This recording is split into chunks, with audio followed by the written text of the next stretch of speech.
Rookie Hunter is proudly brought to you by the Wild Sheep Foundation.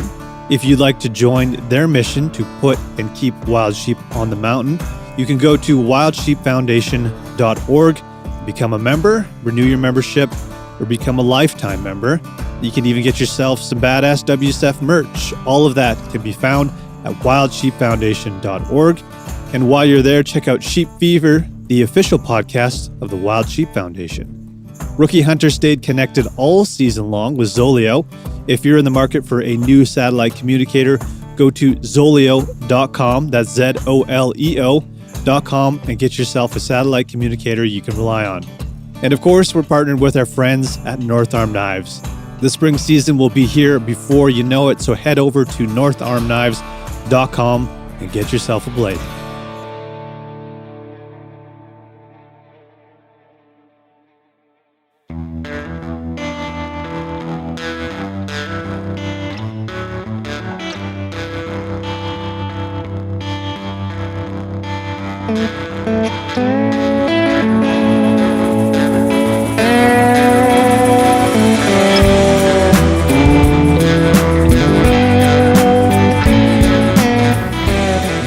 Hey guys, how you doing? This is a special episode of Rookie Hunter. It has nothing to do with Rookie Hunter, but it has to do with wild sheep in British Columbia. In the past, we've done swap casts with other podcasters, and in those cases, we've recorded interviews together and we've played it on their show and our show. That's usually how swap casts work.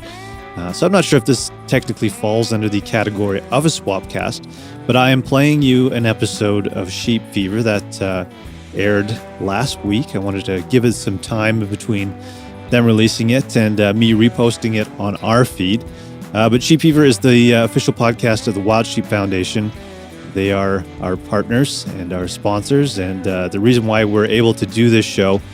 And the episode I'm going to play you is a spotlight on British Columbia. And they did a two-part episode on this. So Gray Thornton, you know him. He is the CEO of the Wild Sheep Foundation. And he had on Kyle Stelter, another name you know well. He's a good friend of ours. He's the CEO of the Wild Sheep Society of BC. And also had Scott Ellis, who's the CEO of the Guide Outfitter Association of BC. So they got together to talk about all the things that are happening here in the province. They covered all kinds of stuff. And this is part two of the two-part series. You can go back and check out part one. But this episode in particular got me feeling pretty inspired and makes you appreciate the partnership between Wild Sheep Foundation and the Wild Sheep Society of BC, and how important it is to include other groups such as the Guide Outfitters Association of British Columbia. So as partners, we can accomplish a lot here in this province. Before we get into the episode, I just want to remind you guys that the Salute to Conservation and Mountain Hunting Expo, brought to you by the Wild Sheep Society of BC, is happening this weekend in Penticton. That's the 20th, 21st, and 22nd. Bad news first is that if you wanted to hit up any of the evening events, such as the whiskey tasting or any of the banquets, they have all sold out, which is awesome news for them, but not so good for you if you were planning on attending. However, there are still day passes available for the Mountain Hunting Expo that's happening on the 21st and 22nd. You can get more information if you go to wildsheepsociety.com. That's wildsheepsociety.com. And if you just scroll down there, you'll see it. There's day passes there. You just click on the link and you can go and hang out for the day. Anyways, if you're attending this weekend, have an awesome time. Let's get into the episode. Sit back, relax, crack an ice cold beer, and enjoy this episode of Sheep Fever.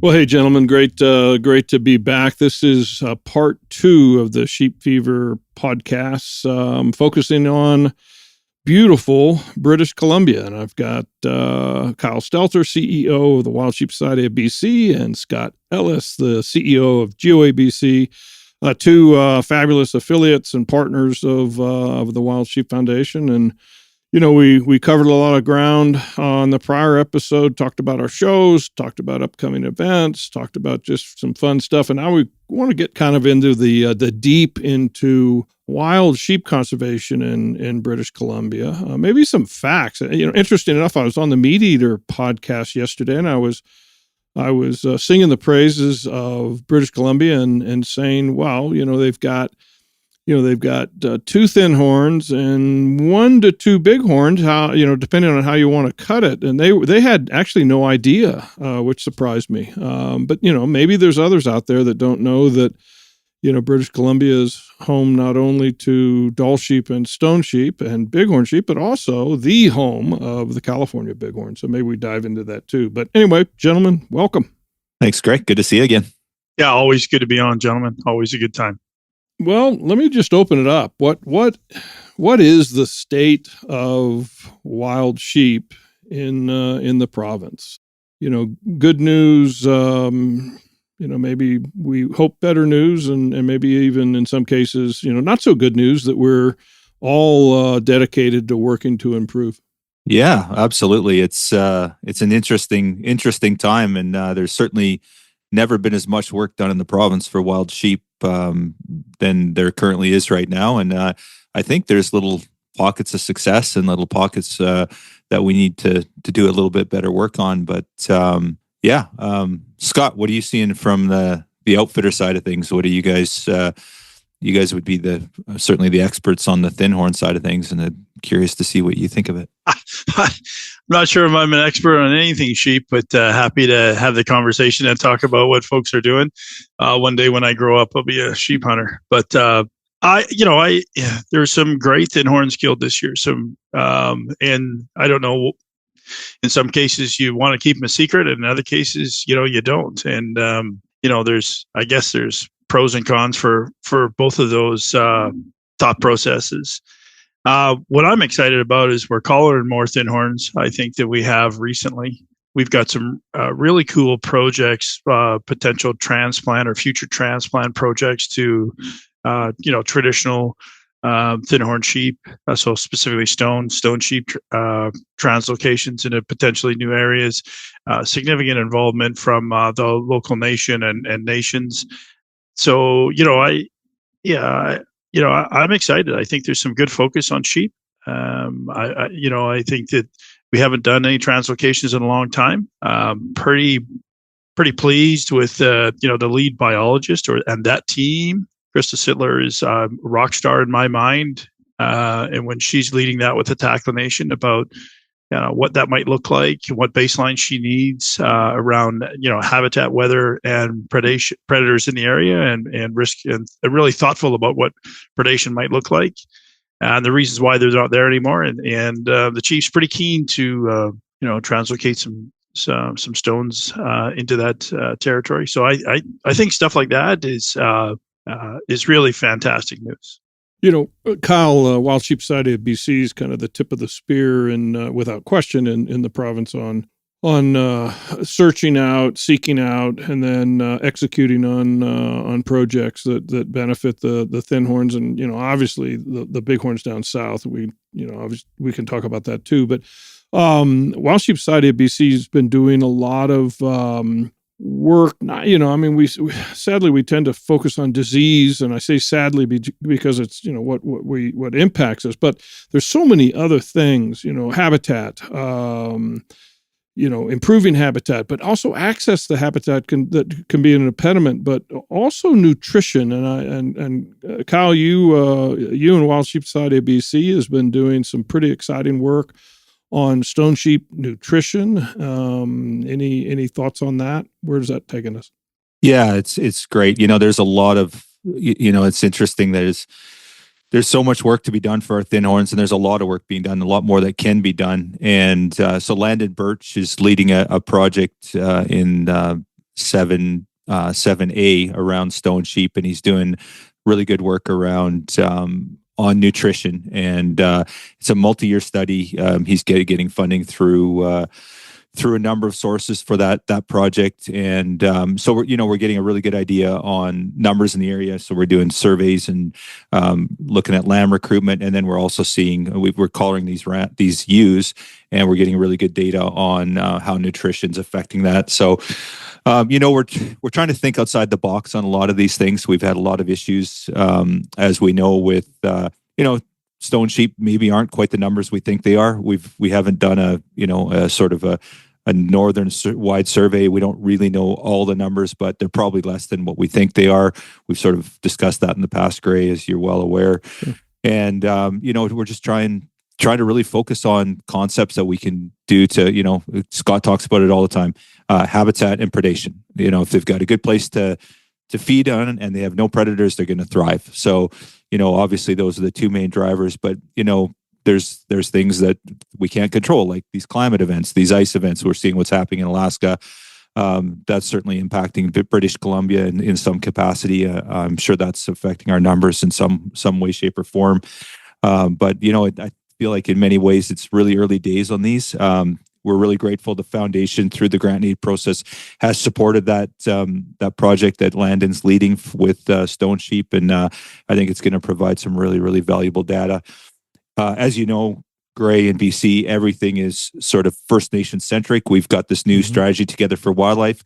The really cool thing with a lot of these projects is we're working hand in hand with the nations on them, and they're very involved. They're out there on the landscape working with us on these projects. And I'm really excited about Landon's results and the outcome from that study. Right on. And, what's also exciting to see is the collaboration between the guide outfitter community and the Wild Sheep Society of BC is not a resident hunting organization. Obviously, there's a lot of resident hunters within it, but there's so much collaboration between Wild Sheep Society of BC and GOABC, and you often don't see that elsewhere. And in British Columbia, you guys are in the thick of it. I mean, we talked last episode on the partnership with Jurassic Classic that all benefits the wild sheep resource, and it's two great organizations coming together for that. A project that that is a great one to point this out is that Spetsiesi initiative, and you've got a GOABC member that has donated now 3 years in a row 100% donation of a stone sheep. Got some patrons and philanthropists that are making anonymous donations to support that. Wild Sheep Society of BC is in the thick of it. So, there's another example of, going back to an area, Spetsiesi Wilderness Provincial Park. I don't think it's been deeply studied since the 80s. Of course, that's the old stomping ground of, a giant from Canada and a giant within our industries, Dr. Valeris Geist. But it's great to be in there again and studying, where are stone sheep lambing? Where, what are they using, from a spatial standpoint, what habitats are they using? And I don't know, it's great to see. It's great to see the focus on this thin-horn resource. And, it's been something that Wild Sheep Foundation's been involved in. We've spoken about this before, but Wild Sheep Foundation committed last year to drive $1 million into stone sheep over the next few years. So, we hope to have collectively and cooperatively with you two fine gentlemen in your organization, some great results. That's, the Spetsiesi is a great example. And, people sometimes get a little bit wrapped around the axle, and there's been lots of dialogue around that one. And, that's a great example where, we've got an outfitter in the area that he obviously wants to see the resource thrive, but we have 90 LEH authorization for residents in there. More stone sheep in Spetsiesi Park benefits everybody. It benefits all of us. And that area gets hit pretty hard, right? There's 90 authorizations this year. And it's a pretty significant number. And if we can collectively work together with the guide outfitting industry as, British Columbians, and again, we're not a resident hunting organization as much as people try and paint us as that. We have tons of outfitters that support us. Scott's a life member, as we all know. Or are you a Monarch, Scott? Well, we can fix that today. Just saying. Easy, cowboy. Whoa. I'm going to interject. I'm a life member of the Wild Sheep Foundation as well. I'm going to interject. So, I'm a pillar life member of GOABC. I'm a Monarch life member of Wild Sheep Society of BC. Come on, Scott. Come on. We'll get there. We'll get there. You want to hunt sheep, so stroke the check, I keep putting in for that less than one. You never pull my name, so blame it on Maddie. She's the one that does the, and it's our donors that pull them. But yeah, all good fun and absolutely. I mean, I think impact. Greg, you've been talking that a lot, and I think that to get the impact, you need to have the dollars, you need to have the collaboration, and so Kyle already touched on it, right? The importance of First Nation support or involvement depending on their capacity, and then the partners that come together and putting sheep first. So I think that the numbers are significant, and we truly appreciate that, Gray, and then being able to collar sheep and go back into traditionally pretty special places and put sheep first and see what we can do to improve populations and counting sheep's really tough. I'm sure there's a joke there about going to sleep, but I'm not a big fan of inventory, to be honest. And the reason for that, mostly is because I don't think it's accurate. And so I'm a proponent of back calculating sheep populations, and we got a lot of smart people here, and we should be able to do that. And I'm not sure whether it's through age of harvested sheep or DNA of harvested sheep or whatever that looks like. But we've got too many examples, whether it's weather events, whether it's something else has pushed sheep around. That could be predators, that could be people, that could be all kinds of things. And the weather's bad or smoky or hot when the inventory is trying to be done, and we really don't have good numbers. So I'm not a big advocate for inventory. I'm a big advocate of harvesting older rams. I think that's a really good thing, and I think there's got to be a better way to do that. Whether that's drones and infrared or thermal, I'm not sure, but we should be able to get heat signatures and get a good inventory, and then I think you'd get a lot more support from GOABC because if it's an accurate number. And Kyle, you and I have talked many times about some of the challenges and inaccurate numbers, and that just hurts, right? Doesn't help. And then, heaven forbid, sheep move, right? They could be in different countries, different provinces, and it all becomes complicated. And so, I think that we got a lot of good news stories, and I think that if we had a new technology around inventory, I think that would be a neat thing to turn our mind to.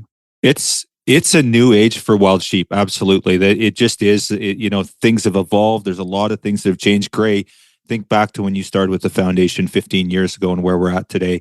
There's been a lot of changes. There's been a lot of great advancements. And I agree with you, Scott. We have to be proactive. We have to be smart about it. One thing we're seeing is they were trying to make some changes around, they were trying to put some sheep on LEH last year, limited entry hunting, put them on some tags, and there was not complete survey data. We had some color data and some information, and the government took that and they can kind of sort of strung it out and extrapolated and came up with some data. And we fought them hard on it. I think GOABC stood up against that one too. We were collective on that. Yep. And,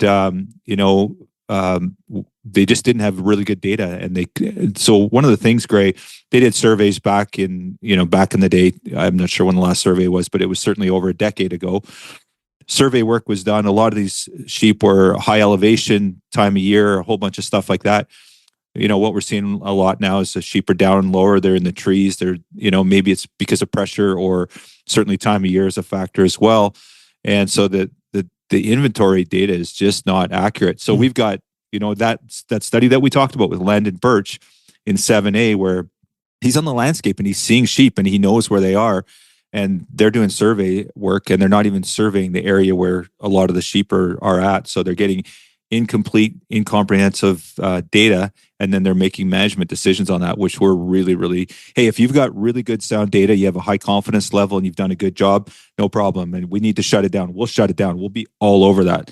But if you're going to shut it down and you haven't done your work and you haven't done a proper survey, we have a real problem with that. And we cannot be making management decisions where we don't have the confidence level of data. So that's one of the concerns with the project. And it's kind of given us a bit of a black eye gray. We got some sort of bad press on that. People are saying, well, you guys have done the study and it's important work, but now they're going to shut down hunting. And we fought hard for it, not because it wasn't the right thing, it was because they were doing it and they didn't have the information that they needed to do it. So, one of the challenges when you get in these projects that it can work against you too. But again, if we have the science to support it, we'll be all over it. But in that case, we felt we didn't, and others in the industry, GeoABC and others, agreed with us. So. Yeah, and this also brings up the kind of a timeless gripe that we have, that we're not utilizing often the knowledge basis on the landscape. Kyle, you mentioned First Nation and everything's wildlife in BC is going to be First Nation centric, and there's a lot of value to that that historical knowledge.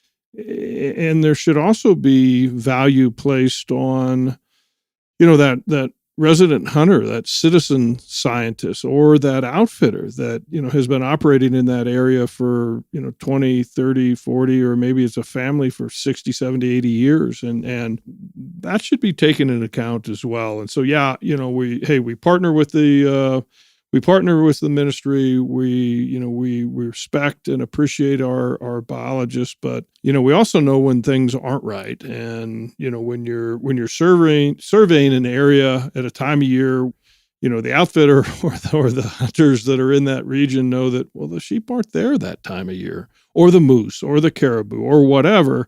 Well, that's a problem. So it's just it gets back to that wildlife management is often people management, and it can go good and can go bad from a people standpoint. And that season, Gray, that Kyle and I specifically, and others, and obviously our organizations, push to keep open.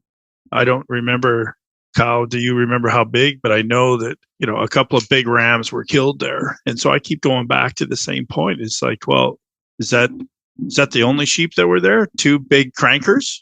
It's like, probably not. They're not going to be there all by themselves, right? So here's another treat area.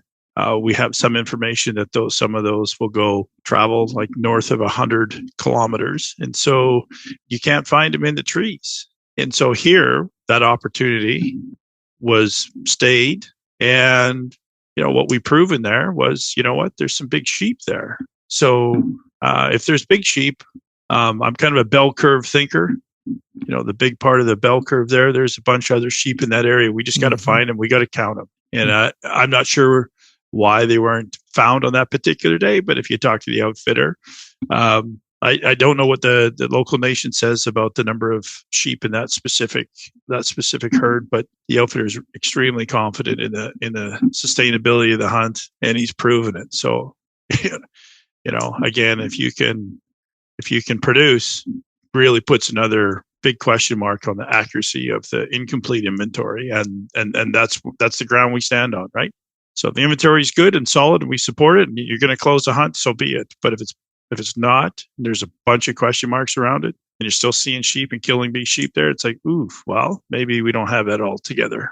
Right on. Well, that's kind of maybe a way to segue into the state of wildlife conservation in the province. I get up to BC quite a bit. Going to be up there this next weekend. As we talked the last episode, certainly be back up in Kelowna for GeoABC.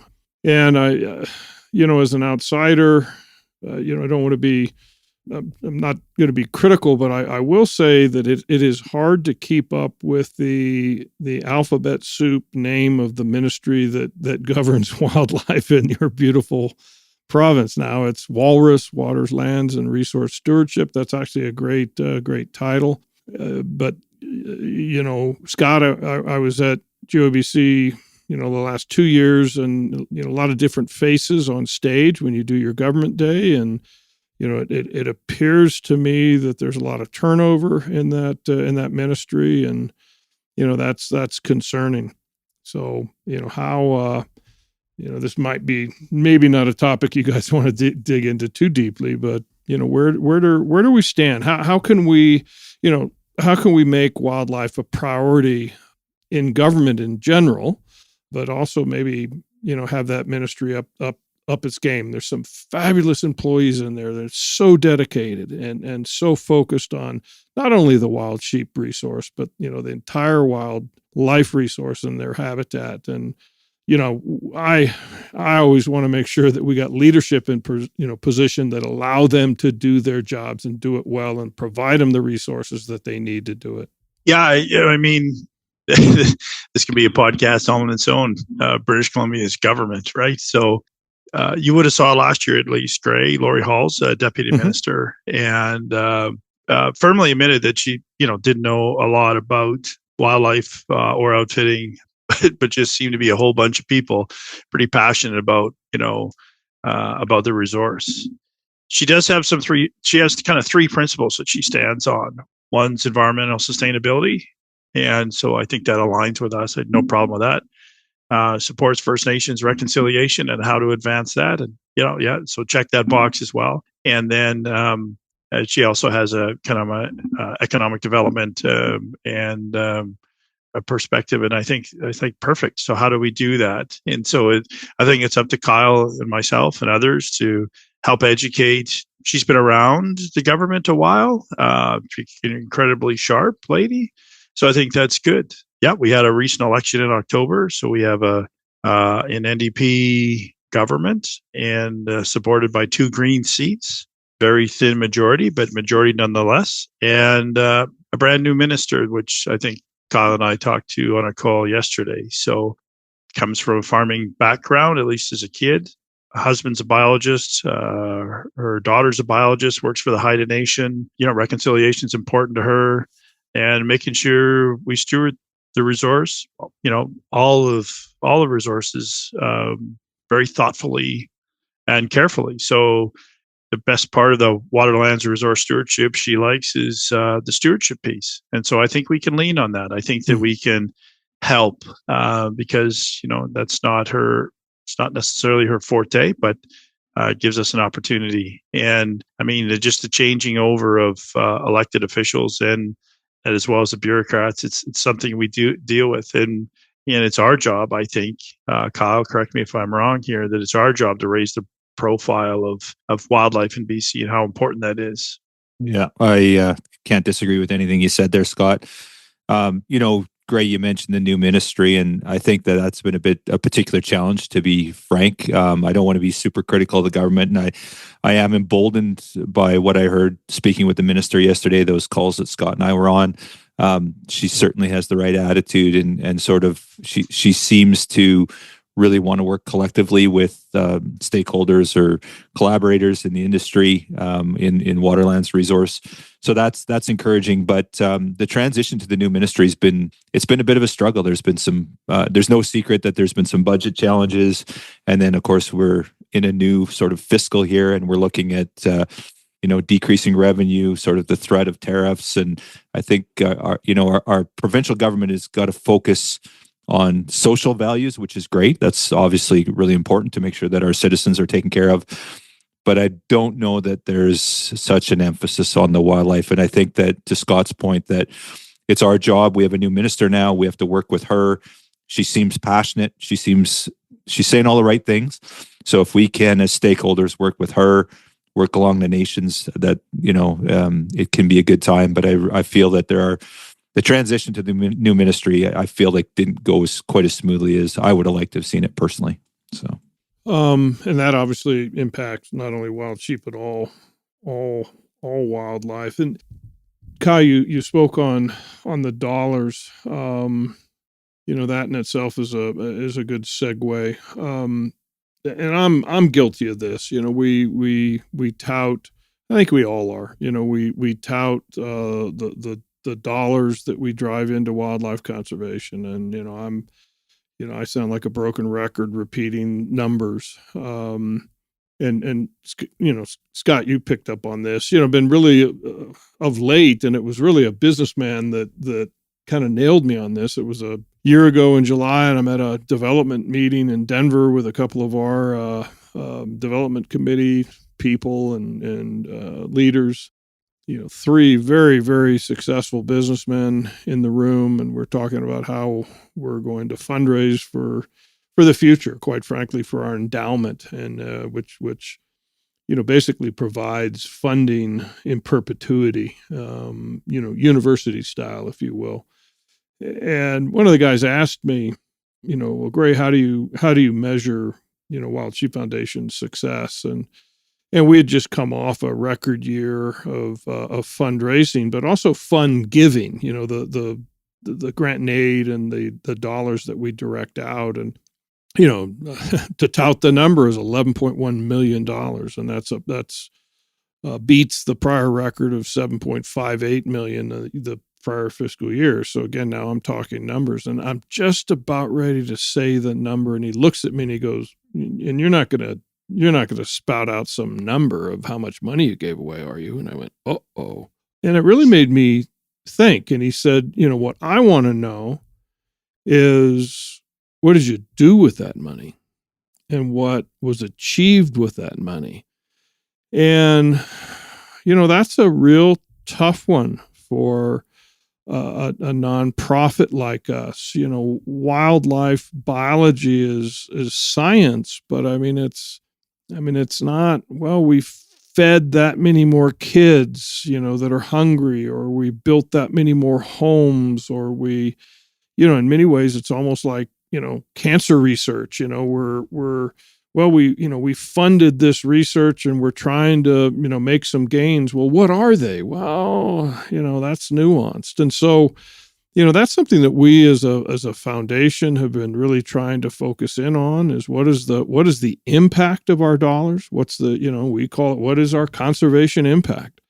So it really gets to, dollars to the resource versus impact to the resource. And, at our chapter and affiliate summit in Calgary last June, I stood up and I was kind of the Debbie Downer and thrown a wet towel, which was sad. But, again, I don't think this is anything that we can necessarily control. But, I was pointing out, if you look at the funding graph of the last 10 years of dollars that Wild Sheep Foundation has put into mission, program funding, it's just this linear line, leaping up to the right.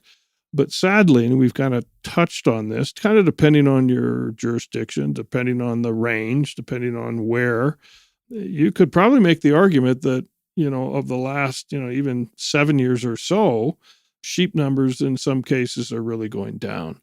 Now, is that a direct relationship? No, it's not. And you could make the argument, well, what if the money wasn't there? Well, that's a damn good argument.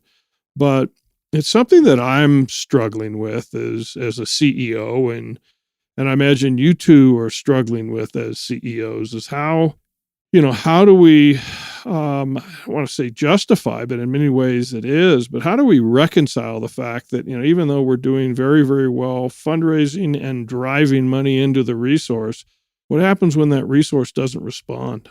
I guess I'm looking for guidance. How do we, how do we ensure that the monies that we direct actually have a positive impact? And in the Wild Sheep Foundation's case, put and keep more wild sheep on the mountain. One thing that comes to front of mind for me, Gray, and there's not a direct correlation. The amount spent and the number. We just like to say, well, there's X amount more sheep now. It's just that easy, and too bad it wasn't that simple. But as we know, wildlife management is incredibly difficult. There's all these different factors, and the one thing that I lean on and I look to a lot, and I'm sure you're seeing it in Hell's Canyon and the ION initiative as well. But when we look at the test and remove on the Fraser, and we look at pre-treatment, and we're seeing lamb recruitment in the 10s and 20s, 10 to 20 lambs per 100 ewes. And we're seeing post-treatment, and they're in the 60s and 70s. That's an impact. That is an impact. And that's undeniable. Those are real numbers. They're accurate. They're done yearly in the same area. And okay, now you can say, yeah, but how many more sheep are there on the mountains? And I think we're going to see a really good number this spring. We're doing a Fraser-wide recruitment survey. Again, as long as we get our budgets with the government, I can't promise anything, but we're planning it. We planned it last year. It didn't happen because of the ministry change, but we're hoping this year it'll happen. But the one thing for sure is we've changed lamb recruitment on the Fraser. That's undeniable. And I think we can confidently say there's going to be more sheep on the mountain as well. So we put more sheep there. Are we keeping them there? We'll know that in the spring, but we're certainly putting them there. And it's undeniable. And that's directly related to our management actions. Because if you go to any pre-treatment area, the lamb recruitment's going to be 10, 20, maybe 30 if we're lucky. And if you go to a post-treatment area, 40, 50, 60, 70. And it's cut and dry. To me, that's impact. And that is undeniable.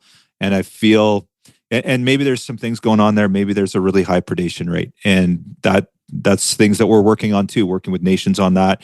And we're going to have a really good idea on those numbers here in the spring.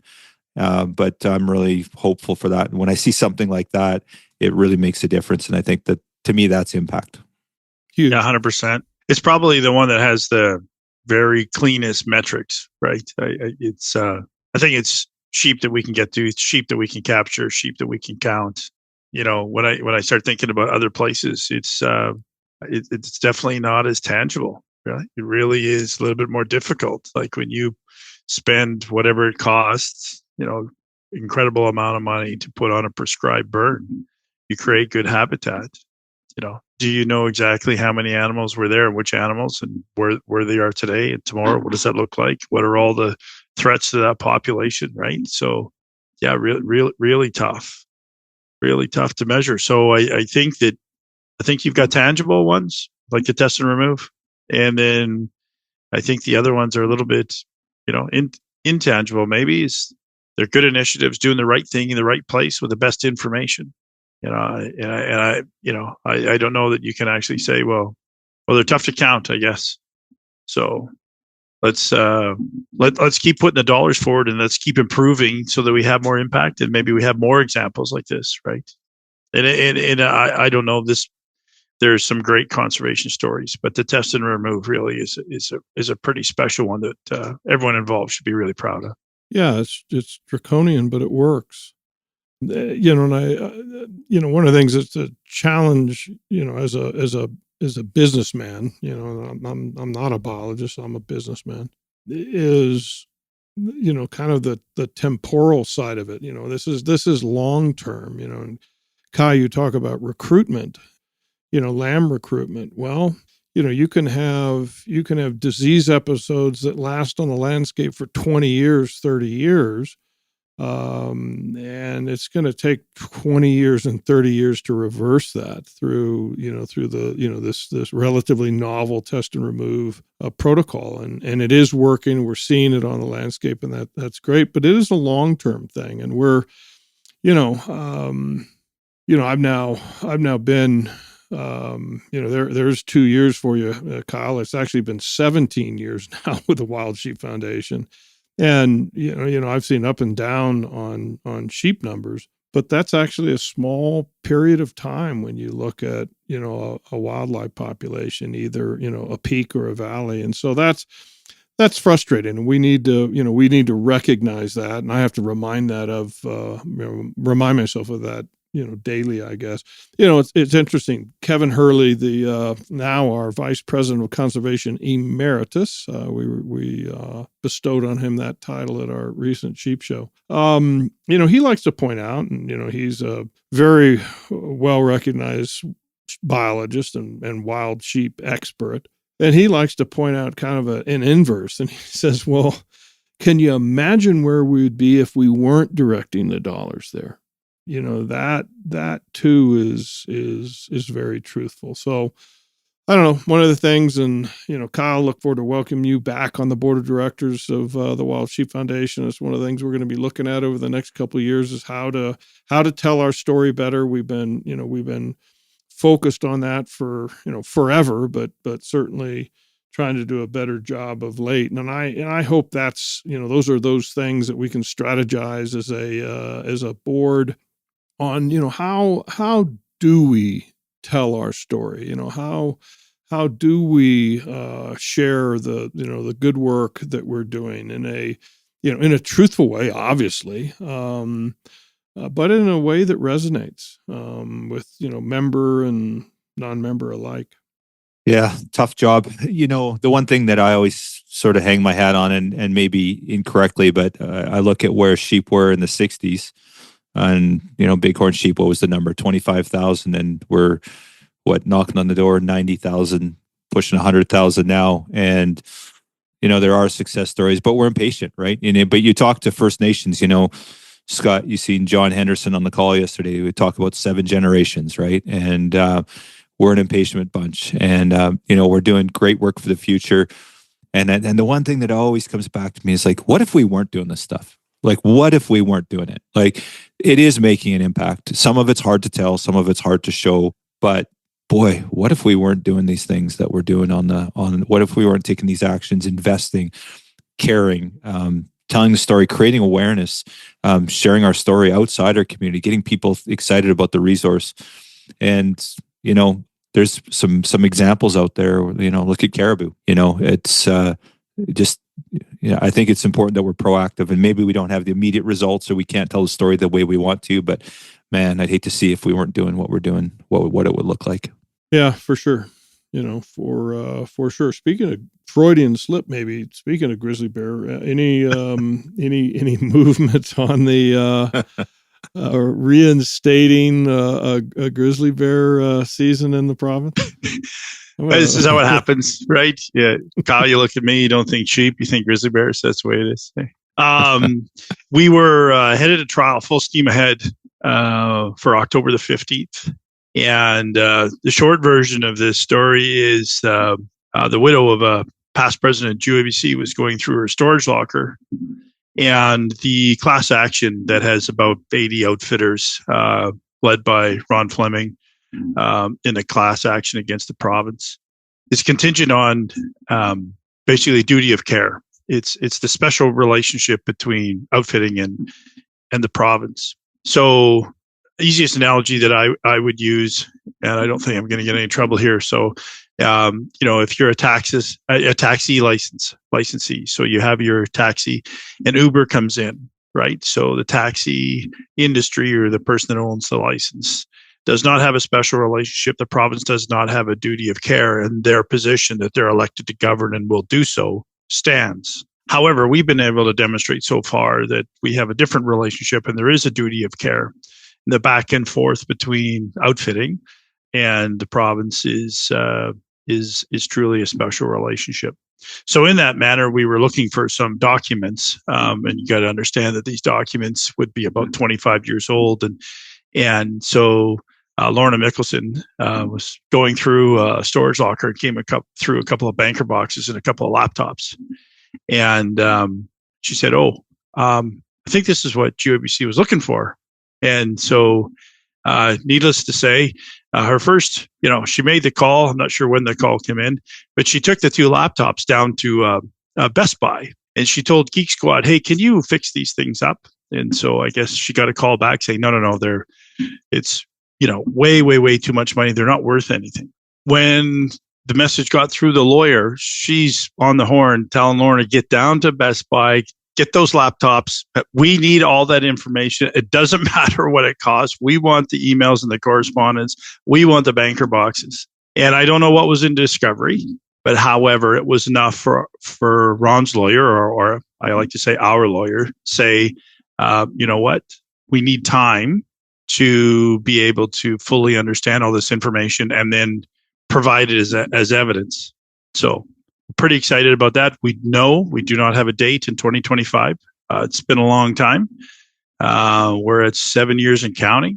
And, we thought long and hard about when you're going to challenge the government and sue the province on something like this. But in this particular case, we really think that they acted inappropriately. And sometimes, when you draw a line in the sand, you need to be accountable. So we stood up for that, and those partners that helped us with that, and the overarching strategy of Fight for the Hunt and our Who Cares campaign. Gray, we really appreciate the support of the Wild Sheep Foundation for that. So hopefully there'll be an end to it. Hopefully we'll provide some clarity, and hopefully we'll get a resolution that I think shows that outfitting matters and wildlife conservation matters, and making the right steps around good science-based decision matters as well. What it sure shows us is it's tough to get back something that we've lost. You look at your neighbor to the east, Alberta. A lot of talk about potentially bringing back grizzly bear hunting. Look at where I'm sitting here in the south. I mean, we have recovered grizzly bear in the greater Yellowstone ecosystem way beyond measure of what the original objectives were.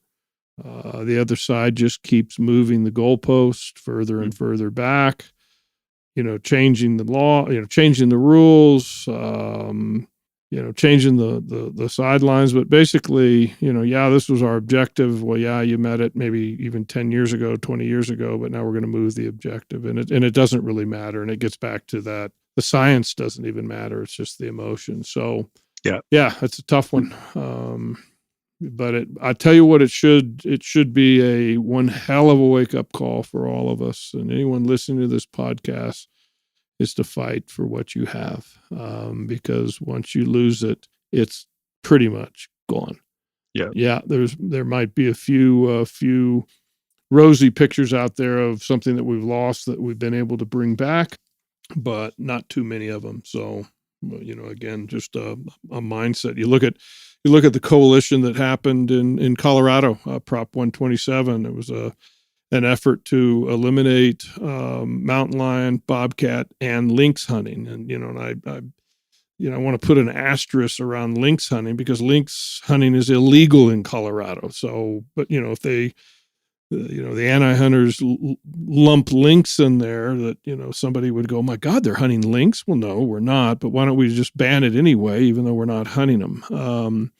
Well, a great coalition kind of put egos aside, and I want to just give credit to Dan Gates and his team, and Colorado's for Responsible Wildlife Management, and he just did a yeoman's job of bringing together a coalition. So it can work if we all leave our egos at the door, focus on the prize, and get behind a sound leader. Good things can happen, and it did. It's certainly not an easy task, but it can be achieved. So there's a bright side, and in a state that we in a polarized nation that the U.S. is. We have red states and blue states, and that's a solid blue state.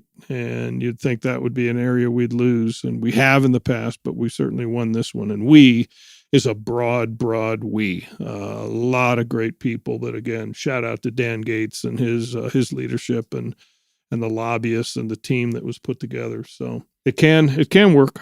I'm still optimistic about the grizzly bear hunt, to be honest. Right. And just rough and dirty, there's more grizzly bears than there is sheep in British Columbia. Sure. So, and talk about a blow to, science-based decisions or the model of wildlife conservation, right? It's when science doesn't matter. So I think that it just, you need to be relevant. You need to be active, and you need to be talking to the politicians so they don't make emotional decisions, what we think is bad decisions. And, if decisions are made on politics when the wind blows one way, typically when the wind blows the other way, they get reversed. So yeah, it's not ideal, obviously, but I think that's what's going to happen in BC. So let's point and let's come together where we can. And that's why there's been a lot of support for GOABC and in this particular class action. It's not the way we want it. It's not the way that we want to spend our time or our money. But having said that, when you need to take people to task, you need to drop the gloves and step up. Yeah, right on. It takes big money. The Colorado thing took big money. This Fight for the Hunt takes big money, and the $10,000, $15,000, $20,000 grants, although they're they're helpful. Boy, the other side's got deep, deep, deep pockets, so we have to dig deep. So it needs to be significant dollars, six-figure dollars driven in by organizations into these efforts. So, hey, why don't we jump on to something that's not controversial at all, and that is conservation permits. Wild Sheep Foundation just, we sold 31. It actually was. I think my first list had 30 that I was looking at, but we also, and this is interesting, and this is indicative of the interest that there is in conservation permits, but we also sold a Kyrgyzstan a conservation permit. So we actually sold 31 at our convention, and I think the amount that is going to be directed to agencies to fund wild sheep and other wildlife conservation, $6.75 million out of 31 permits. So pretty amazing. But those in themselves are controversial to some. There's a feeling that they're not equitable. There's pros and cons, and maybe we've got a few minutes to chat. Maybe we dive into it. Are you all feeling? I mean, you've got the minister's special license, and then there's also so there's one that goes on auction for a wild sheep. It's not a Stones, it's not a Bighorn, it's not a Dawes. It's the buyer's choice. And then there's a raffle tag as well. And help me on that one. Is that also, as a raffle winner, do you have the choice of a Bighorn, a Cali, or a Dawes, or a Stones? Yeah, very similar conditions to the special permit. So, it's just kind of, it was created with this vision that, we'd have equity between sort of resident / non-resident. I think it was I wasn't there when it was devised, but I think that was the concept. And yeah, same sort of rules. So. And there's some misnomers, and I want to make sure that this is that I'm being accurate in saying this in British Columbia, but there's those that feel that I look at Montana. I think there were 2023 there were 656 Bighorn sheep tags available, and then you have one for auction, one for raffle.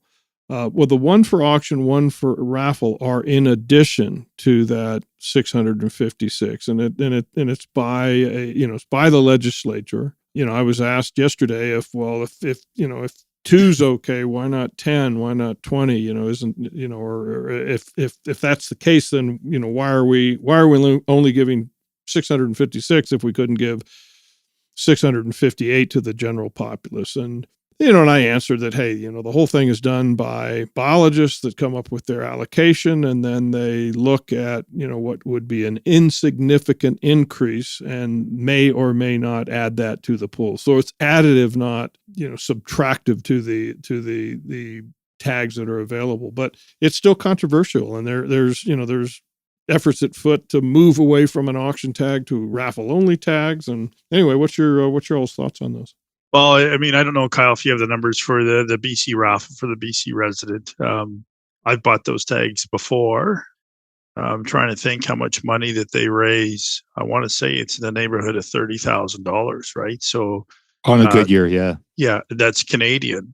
If you're trying to say that, a raffle, at least in this circumstance for us, is going to raise the same amount of money, it's not even close. Like it's just not close. So I think it was done to, also it was before me, but I think it was done to provide opportunities. And it surprises me that we have, I think it's 163,000 applicants that go in for the regular LEH or limited entry draw, but we can't get a higher number because you can buy as many permits as you want or raffle tickets, so to speak, as you want for this particular hunt. And we, it doesn't matter how it's tried to be marketed. We just don't seem to get the uptake. And I'm not sure why, but I mean, you don't want to water down the tag, the auction tag. And I think it would be a travesty if that went away. Like I don't see a way to replace those dollars.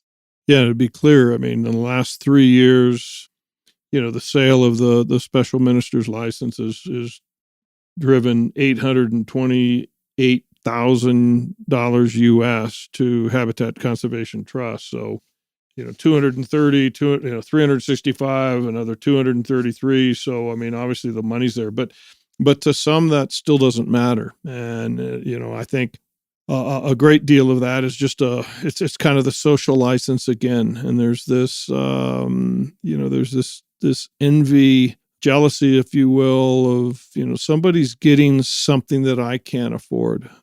I joked yesterday on a podcast that, unless I win the lotto or, up my game at robbing gas stations, I'm not going to be able to afford buying one of those conservation permits. It's just, I'm a regular guy. It's just not in it. But my God, I applaud those that can, because they're really, it's really wildlife philanthropy. They could give their money elsewhere, and they do. They'll put their name on a football stadium, and maybe that's not the good example, but let me tell you some good things that they also do, and that's a good thing. But, there's wings of hospitals, there's buildings at universities, there's cancer research, there's giving to the hungry, giving to the poor. We talked earlier on this program of, Habitat for Humanity, building homes, all those are worthy causes, and these high net worth individuals give to those. But thank God they also give to wildlife through the purchase of these conservation permits for dollars that are unheard of. Yeah, the noise is out there, unfortunately, and so I have two thoughts around that. I think one, that we need to be live to those, whatever you want to call that, feedback from those folks. But I kind of have a motto that I kind of live by, and it's, I don't cater to the haters, right? The people that don't like me or don't like guide outfitting or don't like hunting or whatever it is, the list for me is quite long.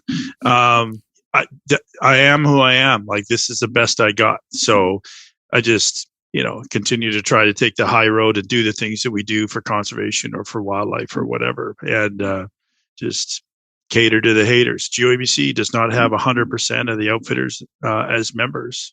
Yeah, maybe we'd like to see more. But at the end of the day, I listen to some of the critiques to see whether or not that criticism is something that we can incorporate and learn from. But if it's just toxic, well, I don't cater to the haters. We'll just move forward on the things that add and are in the direction of our vision and our mission.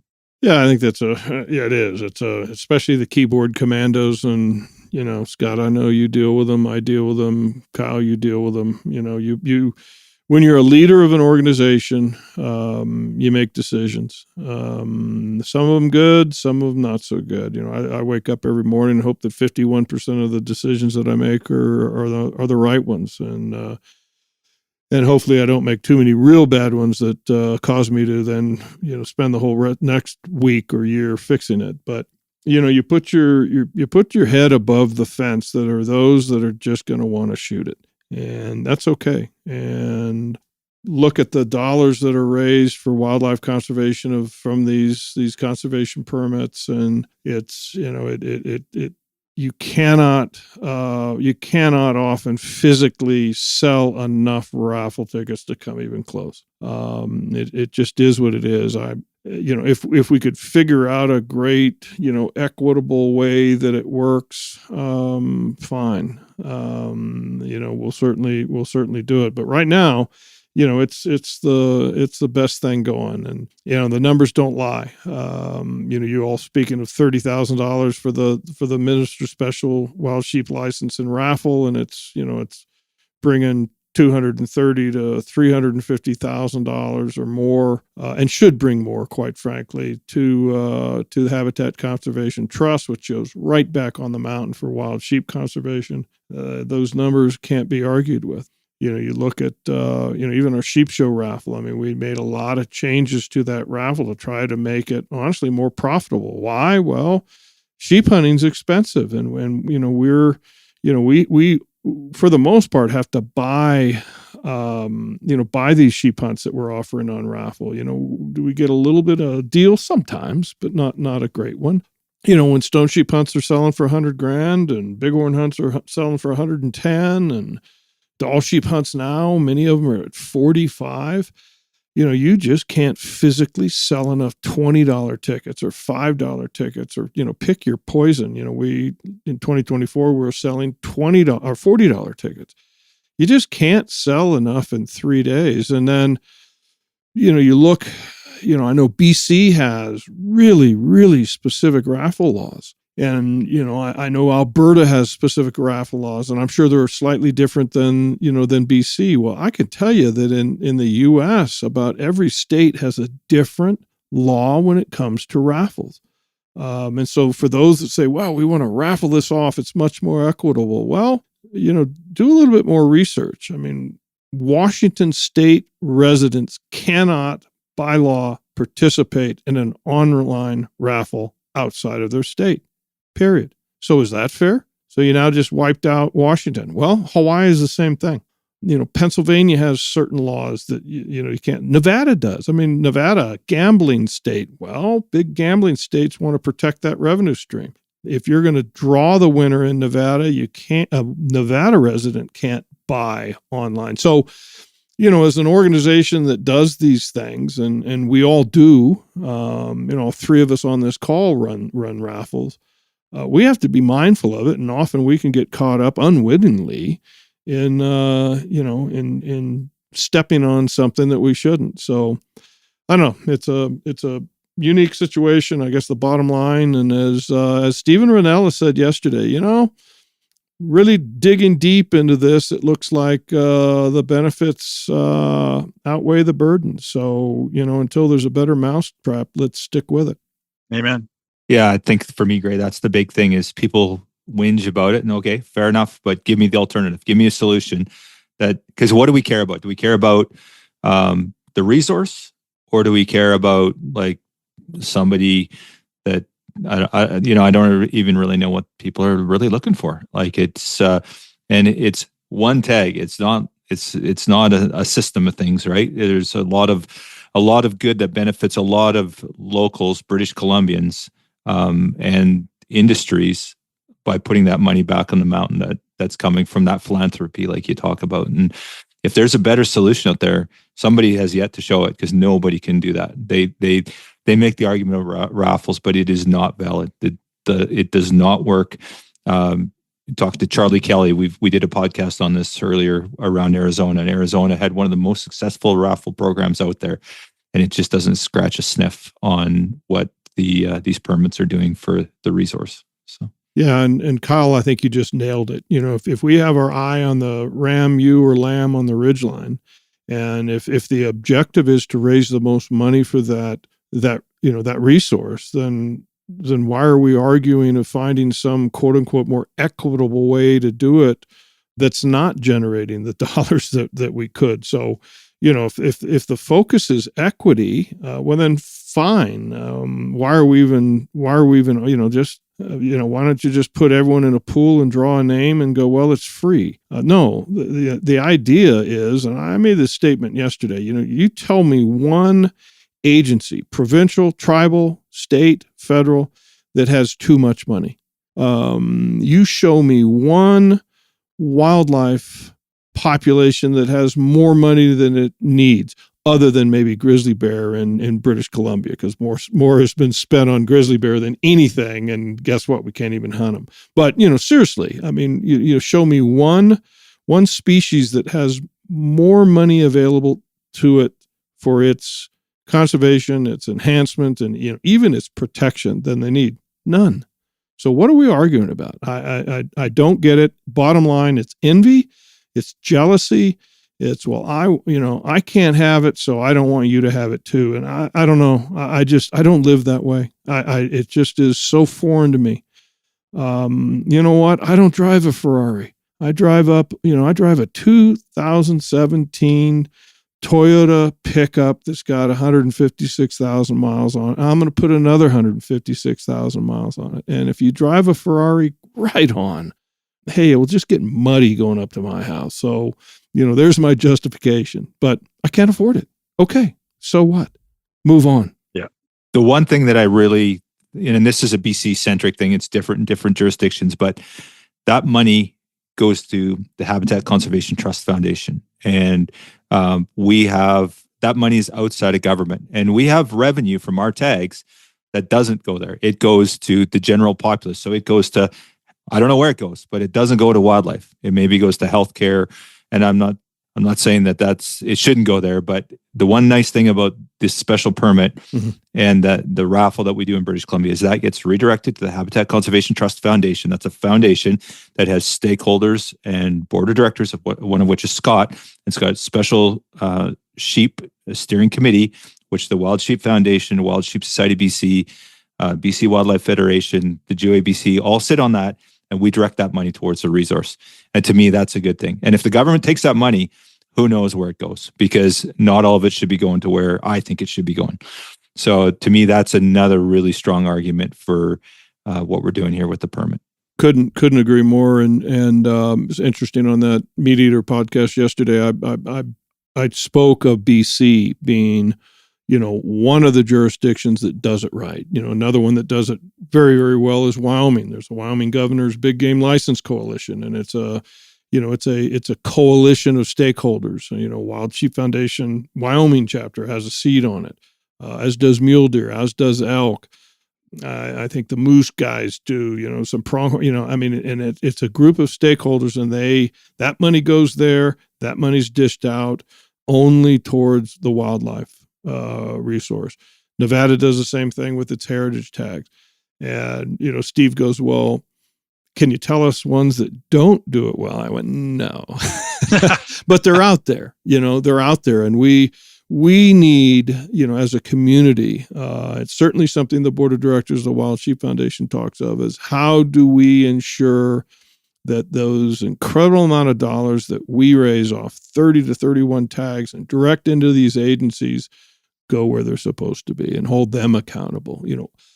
We can sure show you to the dime where Wild Sheep Foundation dollars go. Well, it would, we need to make sure that we're holding these agencies accountable, and BC, Wyoming, Nevada, there's, Nebraska, there's a number of great, great jurisdictions that do a fabulous job. And there's some others that need to do a little bit better job.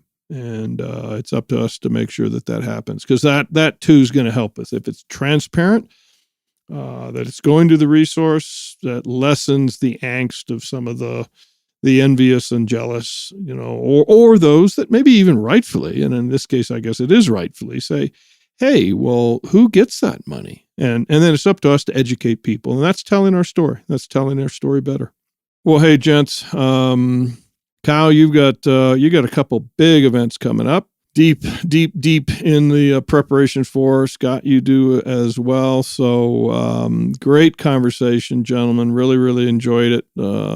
Hour goes by quickly when you're with some dynamic people and some really important topics. So I really want to thank you both for being on this spotlight on British Columbia. Great to talk to you, and look forward to seeing you guys in person very, very soon. Yeah, great. Thank you so much for this opportunity. And just, for any of our listeners of Sheep Fever and the members of the foundation, BC recognizes the work that's being done here for the resource and the support we get from the Wild Sheep Foundation through the grant aid process and others. You're coming up to the Northern fundraiser here this weekend. You guys show up, and you show up in spades. You're at GOABC, you're at all these events, and it doesn't go unnoticed. And we are incredibly grateful for everything that you guys do here in British Columbia. So thank you to the Wild Sheep Foundation. Yeah, and similarly, Gray, one of the things I tell our membership all the time is support the people that support you. And I think that's why that we have more BC, Yukon, and Northwest Territory outfitters at the Sheep Show in Reno exhibiting than any place else in the world. And I think that that's a sign of our appreciation of two things. One is you do it right, and two, it's a great relationship between the Wild Sheep Foundation and GOABC and our members. So we really appreciate that. Yeah, great to be on Sheep Fever, and always like talking about sheep and talking about wildlife in British Columbia. So thank you, and look forward to seeing you in person. Cool. Great partnership. Honored to be on with you, gentlemen. Thank you so much.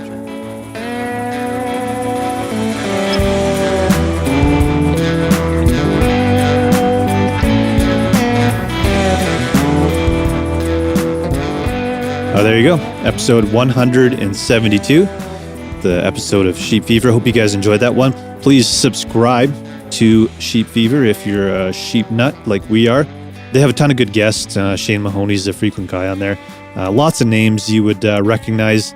And anytime I listen to an episode, it just makes me feel inspired. Obviously, there's lots of challenges for sheep, but it's just good to know everything that's going on and all the incredible people who are working to put and keep wild sheep on the mountains. So hope you guys dug that one. And just again, quick reminder, the Salute to Conservation and Mountain Hunting Expo is happening this weekend in Penticton, and you can still get day passes. Go over to wildsheepsociety.com, click on the link, and you can go and hang out for the day. Anyway, that's it for this episode. Hope you guys enjoyed something a little bit different today. And if you're going to be in Penticton this weekend, have an awesome time. Talk soon, guys. Cheers.